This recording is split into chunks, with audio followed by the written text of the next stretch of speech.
శ్రీమాత్రే నమః. మీ ఇంట్లో నరదృష్టి అధికంగా ఉందా?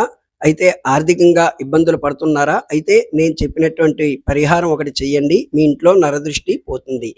ఆదివారం నాడు కానీ, మంగళవారం నాడు కానీ ఈ 2 రోజుల్లో ఎప్పుడైనా సరే 2 జాకెట్ ముక్కలు తీసుకోండి. ఏ రంగు అంటే ఎరుపోటి, నలుపోటి.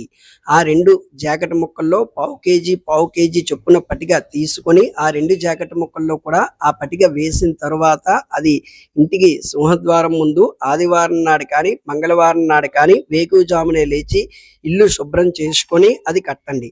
అది కట్టిన తర్వాత అలాగ 11 రోజులు ఉంచండి. 11 రోజులు అయిపోయిన తర్వాత ఆ యొక్క పటికలు 2 కూడా విప్పి గదికి ఆ యొక్క గృహానికి నైరుతి మూల దిశలో ఆ మూటలు పెట్టండి. పెట్టిన తర్వాత 11 రోజులు అయిపోయిన తర్వాత ఆ యొక్క మూటలు 2 కూడా తీసుకుని వచ్చి నదిలో కానీ, పారే నీటిలో కానీ ఆ యొక్క మూటలు కలపండి. ఈ రకంగా చేస్తే కనుక నరదృష్టి అధికంగా ఉన్నా సరే అది పోతుంది. ఇది తప్పకుండా చేయండి. అంతా శుభం కలుగుతుంది.